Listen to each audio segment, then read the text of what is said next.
Claude Debussy was a really interesting composer.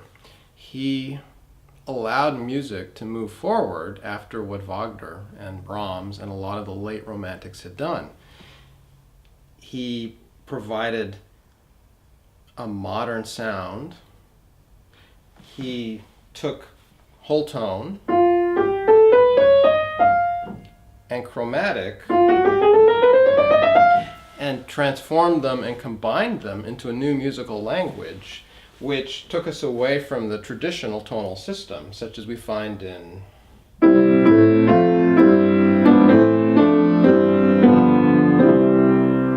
a system predicated on harmonic, melodic formulas and functions that work with the culture, work with the tradition. And Debussy provided a new system. A lot of composers were inspired by what Debussy did, and a lot of people think that he allowed music to move forward, whereas after Wagner there was a sense it was so chromatic, it had so gone away from the traditional means that there was nothing more that you could do.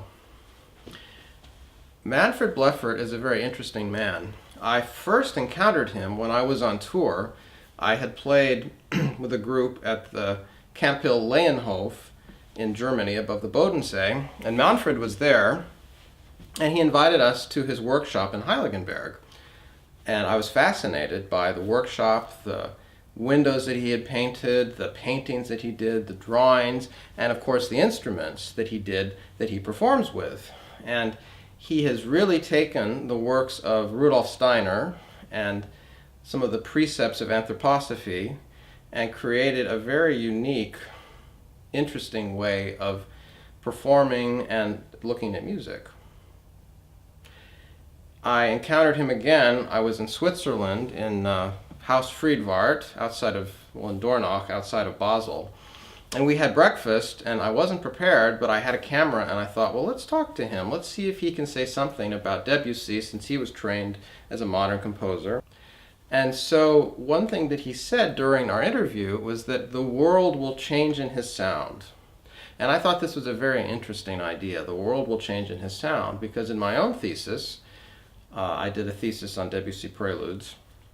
I felt and I proposed how Debussy did create a modern language and did allow for change in the world. And so this really interested me and made me want to really go back to the workshop. Well, September of last year, I was able to go to Heiligenberg and have an extended interview with Manfred. It started in his house, where he had a number of his pictures prepared, and he discussed the various intervals that Steiner apparently had discussed in his own writings on music, from the seconds to the fifth to the seventh.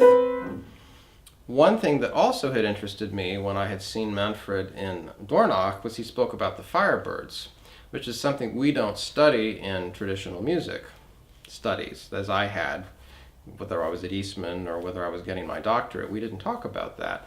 And he goes into some detail about how there are two birds, a male and a female bird. The male bird has this whole tone scale, while the female bird, and they combine and they create more birds, more forms, and there's this genesis from this idea of these,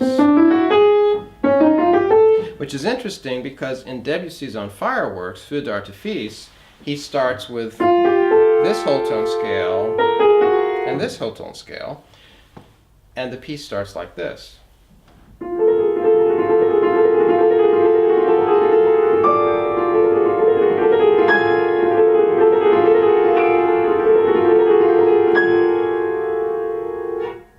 So we have this whole tone and we have this whole tone, but when we combine them, we end up with the chromatic scale. The chromatic scale is the most equal scale that we could possibly have. It's only half notes, and so anything can be derived from this chromatic scale. So it's very interesting that in Fireworks, Debussy does this, and that Manfred talks about how the male firebird is this, and the female firebird is this scale. In a lot of ways, this isn't an easy film because Manfred is dealing with very abstract ideas, interesting ideas. It's the synthesis of his life's work, really. And at times, it's maybe hard to see all of these things. But I think it's fascinating to watch him improvise, to hear him, the sounds that he creates, all these instruments, and when he talks about the bronze and the gold, and to hear the qualities of these things, I think he's really very compelling. So the film is really in two parts. First, the section in his house, and then later in his workshop, where you get to see the instruments in more detail and hear how the intervals work with these instruments.